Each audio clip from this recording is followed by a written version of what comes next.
women. Welcome to Colors FM 101.6, and I'm Tasnava Ahmed welcoming you to Power Woman Tonight.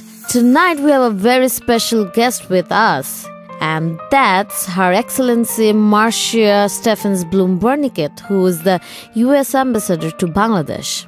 Before I start conversing with her, I would like you to know that you can communicate with us through SMS and Facebook, and to SMS us, you can write CLR space your name space your message and then send it to 7171 number. And on Facebook, you can find us on facebook.com/colorsfm1016. Today we have with us Her Excellency Marcia Bernicat, who is the US Ambassador to Bangladesh. Welcome, Bernicat. How are you? I'm good. How are you doing? Great. It's so good to be back here at Colors FM. After 3 years and in the same month. So welcome back. Thank you. And I would like to ask is, our listeners would like to know something about yourself. Like every time when you had a public appearance, you have been talking about policies, politics, and very little about yourself. So why don't you tell us something about yourself, like where you grew up, your family, your childhood memories? Yes. So I'm from New Jersey. I grew up about 50 miles south of New York, very close to the Atlantic Ocean. So I've always loved the beach and summertime. I grew up in a family. I have a sister and a brother. We're all very close in age, and we're very close emotionally today. Even though my sister lives in Connecticut, my brother lives in Oregon, and I live in Virginia. But we grew up near an army base, and our classmates had lived in different parts of the world and, different parts of the U.S., and none of us left home until we were 18 or older, to go to university. But I caught the travel bug from these classmates, and I thought it would be fascinating to live in other countries. I didn't know when I was growing up that I wanted to be a diplomat. I wanted to be a teacher, and I thought I would teach overseas.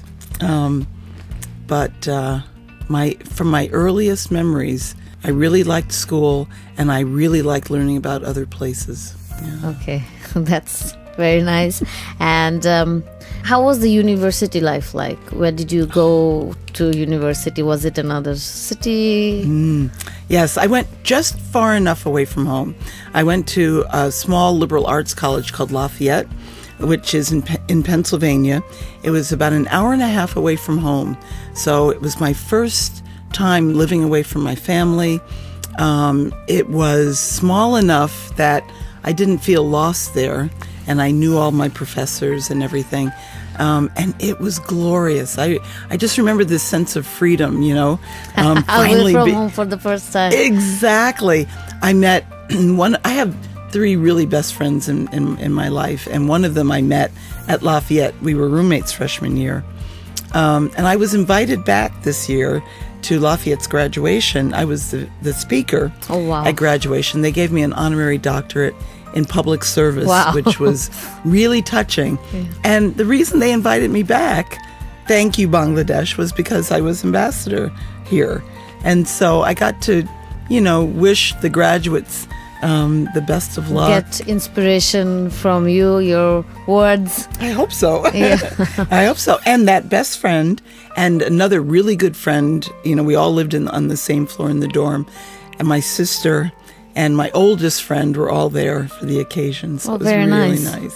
Yeah. So if we just come back from the university life and focus just a little bit on the work life, work experience, suppose the sectors you have worked in other than public services, if there are any, and the countries you have been working all around. Can you emphasize some on those? Yeah, so going back, when I graduated from Lafayette, it was very difficult to find a job as a history teacher, which is what I trained to be. And I went to, colleges in the U.S., universities, I don't know if they do this here, will invite companies to come onto campus and sort of interview people. Yeah. Right, yeah.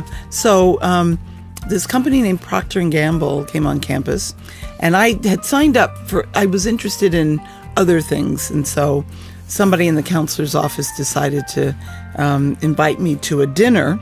You know, I was a starving senior, so a free dinner was very attractive. And the person who was there invited me to one of their factories where they gave me an interview. And the interview was, they asked me if I could describe a jet engine, how it worked. And I said, no. He said, can you describe an internal combustion engine? Well, my father thought his daughters, as well as his son, should know how a car works. So I could describe how an internal combustion engine worked. And they hired me. So for 2 years, I was an entry-level supervisor. So you had an informal job interview kind of in the dinner, right? Yeah, exactly. And you did not have any idea what you were getting at. No idea whatsoever. I ended up supervising the men, only men, who made and packed household cleaners. Mr. Clean and Top Job, if you know the brands. Yeah. And then we also made an industrial hybrid of the two. And I did that for 2 years. And I learned a lot. I learned a lot about supervising people, a lot about working with unions. We had a very tough union. And by the end of the 2 years, I was praying to God, you know, please let me do anything else. The company was good, but I didn't feel as though the work, it didn't feel that fulfilling to me. We made a very good product, very good quality product. I like to think, you know, we worked fairly with the workforce. But one day, somebody said to no one in particular, do you realize everything we make goes down the drain?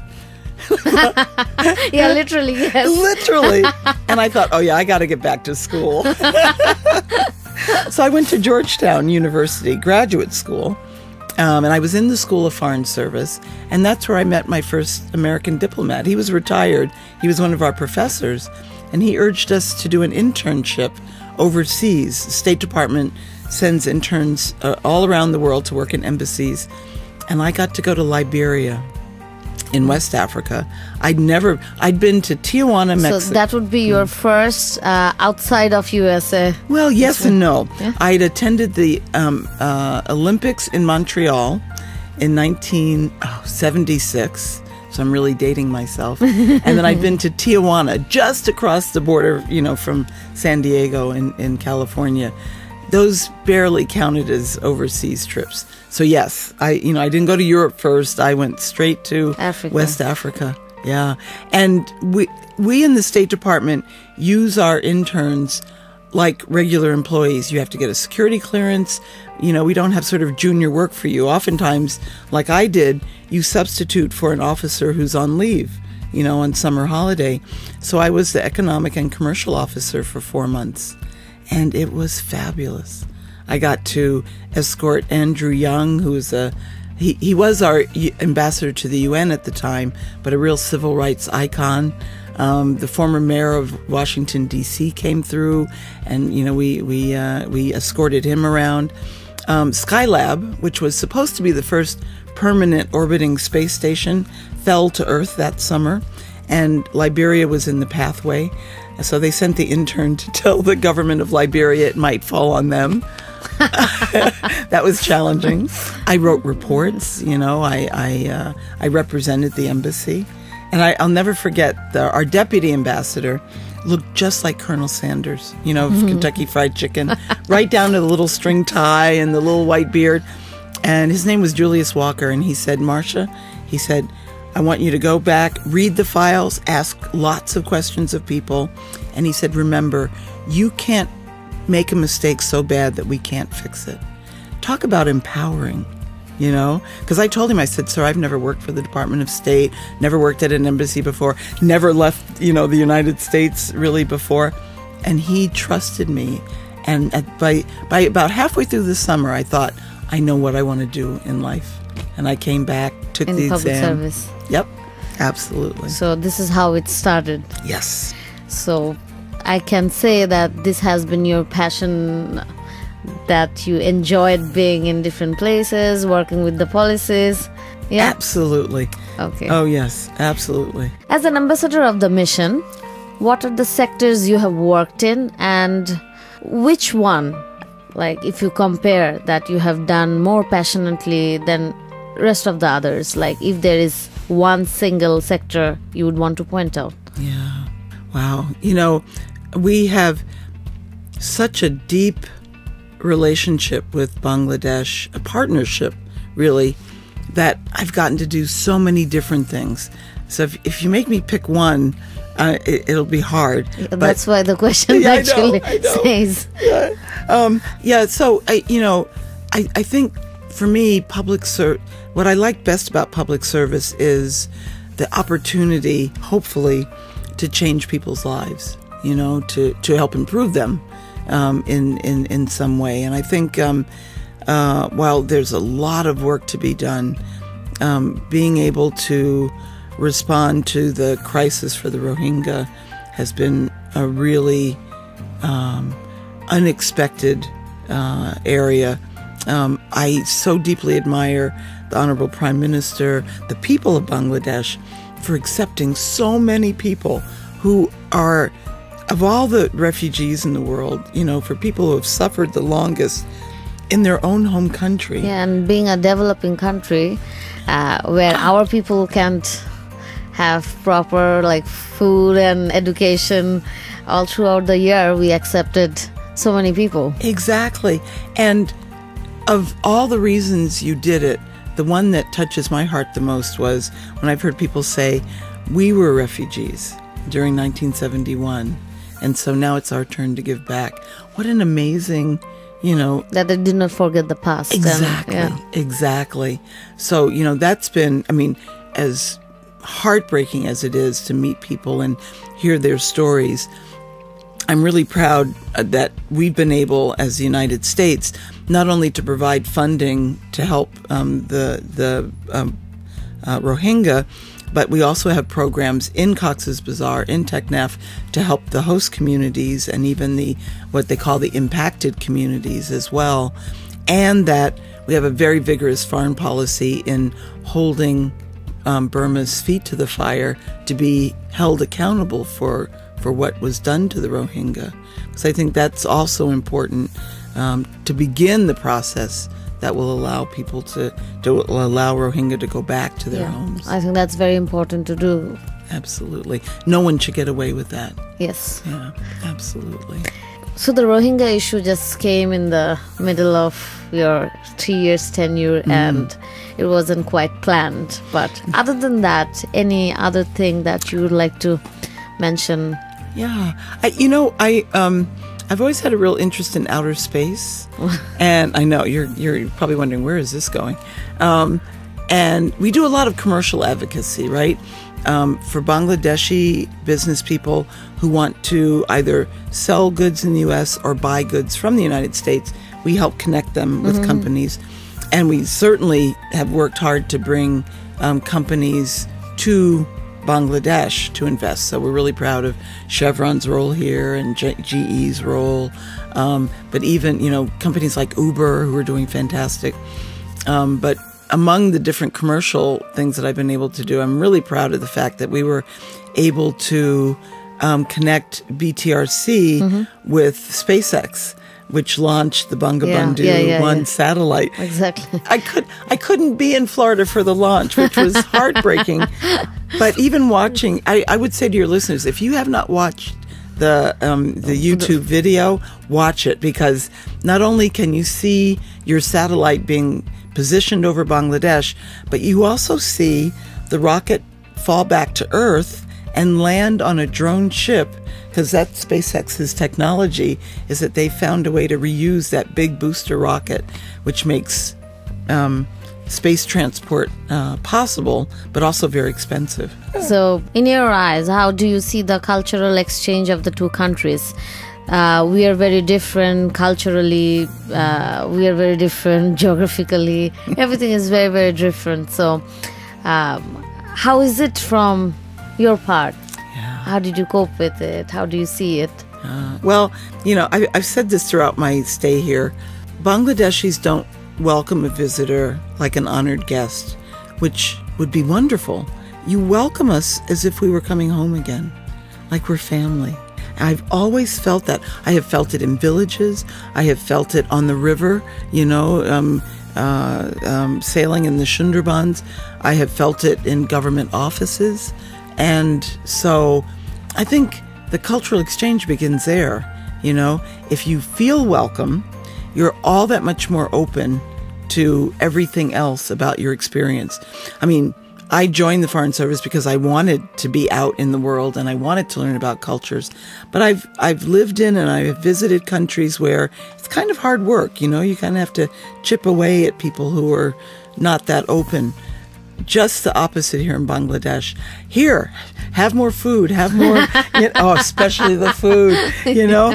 But also, and I appreciate this even more, people will always ask me, how do you feel here? How do you like it here? Oh, I like it here. Are you comfortable? Are you comfortable? But then if I say, everything's great, and they'll say, well, but there must be something you don't like. And I would say, well, I didn't like the traffic when I first got here, but now I've learned to use my iPad, and so that's fine. Someone I was talking to insisted, but there must be something you don't like. So I said, well, okay, if you must know, it's the food. And he said, oh, you don't like our food? I said, no, your food's great. You don't like spices? I said, no, I like spices. Then what is it? I said, there's too much. Once I was reading a blog of a solo woman traveler, like a lot of solo woman traveler from the Western countries. Yep. And I think you have also noticed, if you type Google in Bangladesh, the first page that in Google that will appear is don't travel. There is this going on, there is that going on. No. And then the next page tells you about this solo traveling. And most of the women, what they shared, their experiences were, I was very skeptical coming to this country because everyone was telling me not to go there, and as a solo woman traveler it would be very hard for me. But when I reached Bangladesh, the story was completely different. I was welcomed at every houses, every people I met. Even I had free dinner, free lunch at people's home. They were like telling me, oh, come over to our house, have dinner with us, as if they know me for a long time. Like, this is Bangladesh. Terrorism is not Bangladesh. No. Whatever you read in the newspaper, in online, that's not Bangladesh. But these people are Bangladesh. That's right. You have to be careful everywhere in the world now. There's no place that isn't touched. But the welcome that people receive here, the things there are, the culture there is to discover, whether it's the paintings or the sculpture or the music or the poetry. Even I've never learned to speak Bangla. The Jamdani. The Jamdani. Oh my goodness, the Jamdani. You're wearing a wonderful, listeners, you cannot see, but Tasnuva has this wonderful outfit on today that includes Jamdani. It's beautiful. But yeah, so, I think, and I'm really proud of the fact, we've worked really hard with the Bangladesh government to fight terrorism, because we believe it's a transnational crime. No one country can fight it alone. We have to work together. And I'm really proud of the fact that our website has never ever said avoid travel to Bangladesh or don't come to Bangladesh. Our website has always said exercise caution. And you can call the embassy, you can look on our website, you can learn more about, but we've never said don't come. We've felt it was really important to say this is a country that is not a terrorist country, that has done its best to fight terrorism. I think we have done it well, right? Exceedingly well. The only thing I would want is that more terrorists are captured and put through the judicial system. As somebody pointed out to me, if you kill a terrorist, you give him exactly what he's been promised or what he thinks he's going to get, right? Going to heaven and getting 40 virgins or whatever. But if you put that person before a jury of their peers and prove that what they've done is wrong, and then issue a judgment, issue a conviction, that is the worst punishment you can actually give to a terrorist. And then it also creates a window for others to think that what they have been thinking and planning is not right. Exactly. So we have been discussing about the culture, the food, and the sectors that you have worked into. Now I would like you to tell us about women empowerment movements around the world, and especially in Bangladesh. As you know, that Colors FM is the only radio station that targets women, and we call ourselves the voice of today's women. So are you happy with the development that's been happening in Bangladesh? And also, are they able to break barriers in Bangladesh? Yeah. You know, if there's one truism around the world, is that it's hard to be a woman. I think no matter what the culture, what the country, I mean, you can see there are countries where there are a lot more women in the legislature, or so few countries still that have been headed by a woman, like Bangladesh has been multiple times.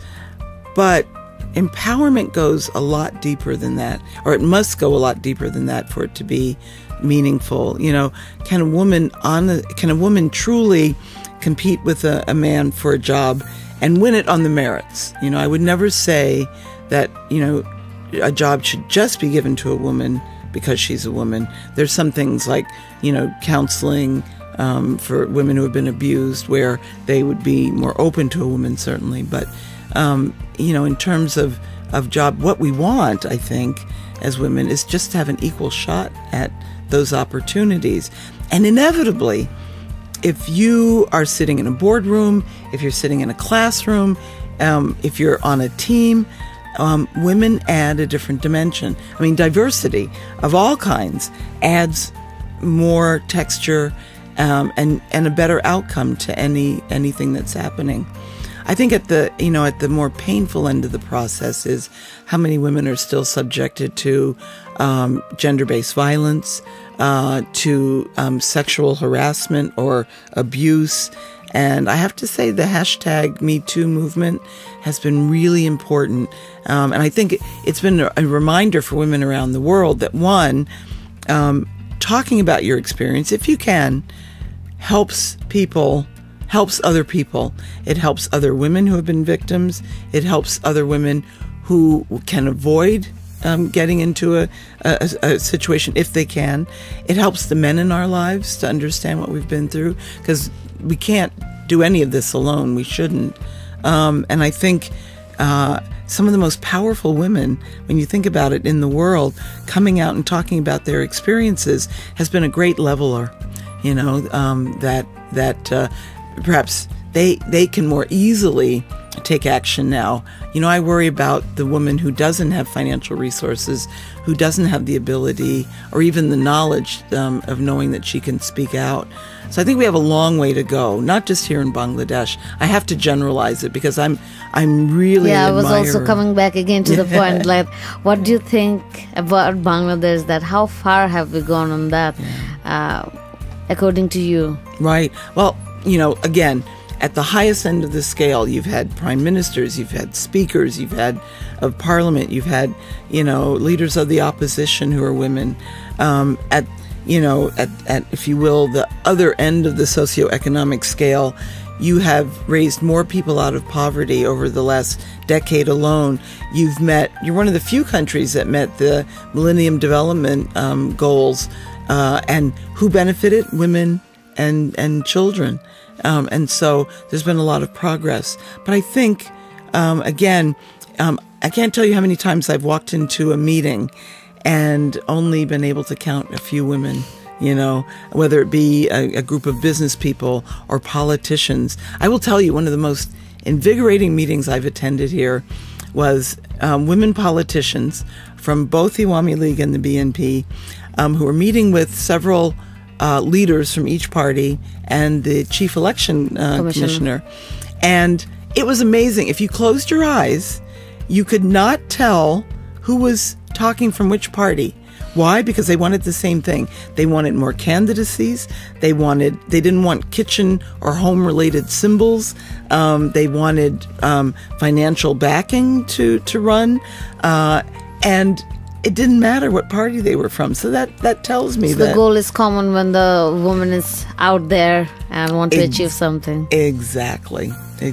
But I can also tell you, I've met so many remarkable women, women who were trailblazers in human rights and education and, government. I met one of the first women civil servants in the Bangladeshi civil service, and she's written a book about her experience. So she's sharing all those barriers that she had to, all those glass ceilings, if you will, she had to break. But I've met, we nominate each year women for what's called the Women of Courage Award.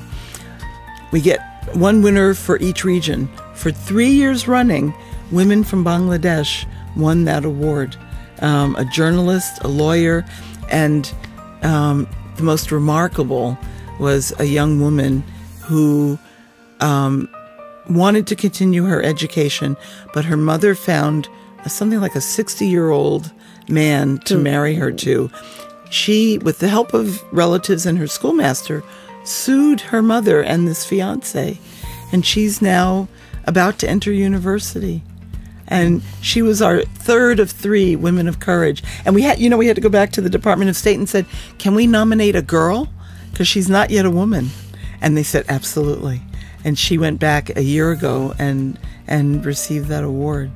So just she can be an inspiration to many like her. Exactly, that it can be done, And she wasn't defying her mother just to defy her. She had a dream, and I can't wait to find out what she does with her education. Excellent. She wants to be a lawyer.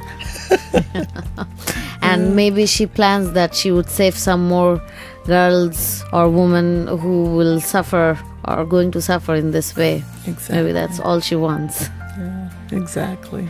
So I would like to know that who is your inspiration or what inspires you for the things you have done so far, and also why is that? Yeah. First and foremost, our Creator.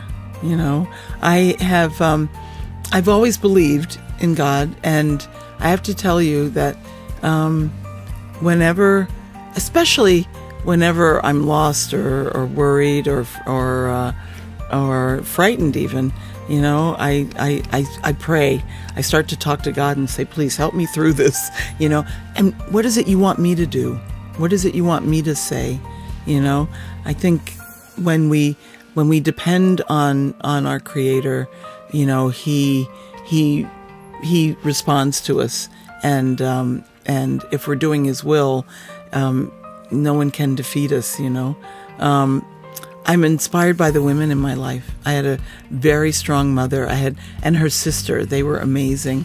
And my sister is my very best friend. If I have to order them, which I don't like to do, but also the women in my lives. These 2 women from college, a number of other women that I've met along the way who have been inspiring. One of my greatest mentors was Nancy Powell, who was our ambassador to India, Nepal, and Pakistan, as well as 2 other countries. And she was so generous when I worked for her in India, and now we're friends.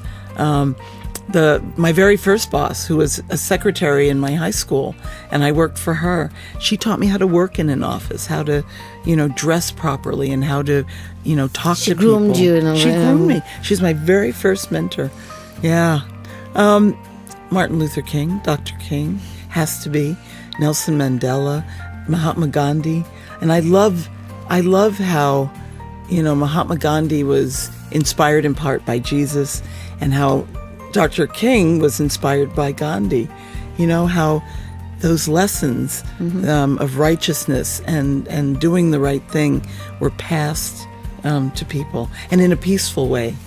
So I can go on and on. I draw from lots of different. So would you like to say something to all listeners? Yeah, thank you. Yes, I've been giving this message a lot lately because it really saddens me to see people hardening their hearts and hardening their positions and not listening to each other. There's a famous folk singer who said, dated from the 50s. In fact, he made the song "We Shall Overcome" popular. And I've heard it sung here so many times in Bangla, in English, Yes.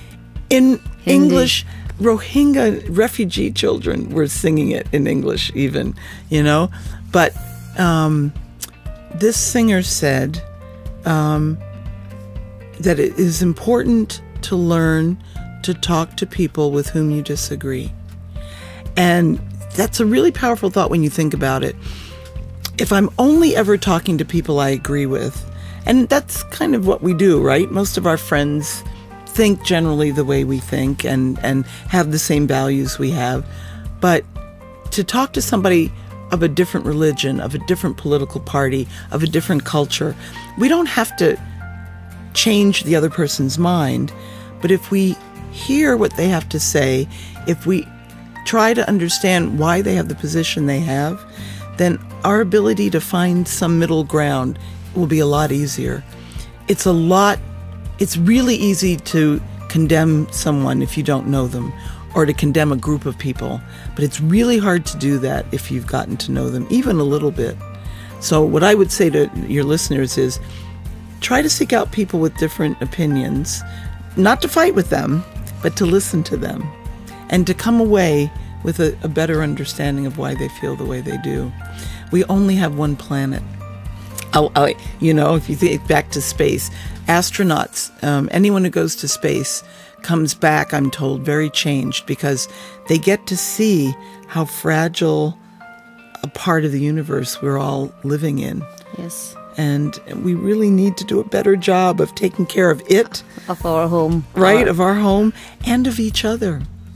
We have everything we need, except, I think, sometimes the will.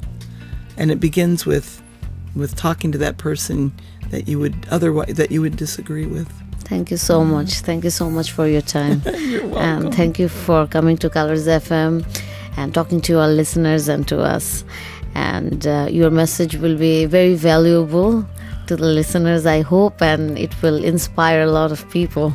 Thank you so much. Tasnuba, can I just congratulate you and everybody here at Colors FM? Sure. Because it's a wonderful program. I guess I first appeared here when you were about a year old, or maybe even less. Yes. Right? And now you're thriving and growing, and I think you occupy a very important space in the media. So keep doing what you're doing. Thank you so much. Thank you. Thanks all of you for listening to our Power Woman show. I had a wonderful conversation with Her Excellency Marcia Bernicat.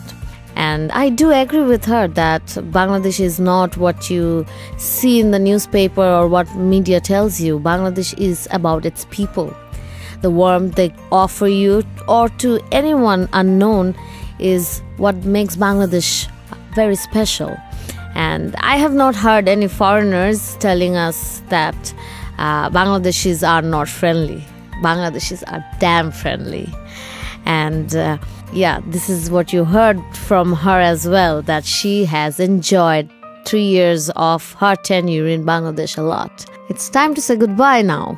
We will meet very soon, and till then, keep listening to Colors FM 101.6.